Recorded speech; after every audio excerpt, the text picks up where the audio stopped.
Diduga pandangan terhalang saat hujan deras, sebuah mobil tercebur ke sungai.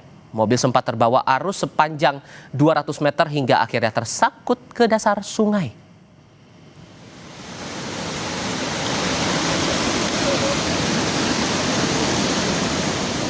Menurut pengakuan pengemudi, insiden terjadi ketika hujan deras dan kondisi gelap.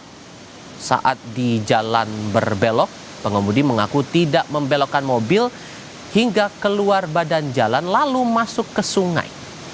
Tidak ada korban dalam insiden ini lantaran pengemudi berhasil menyelamatkan diri.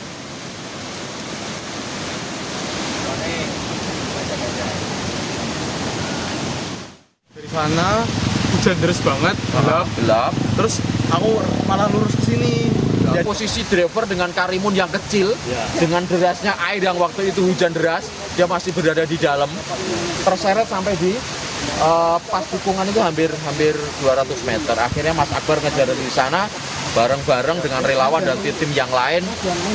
Alhamdulillah driver bisa kita evakuasi dan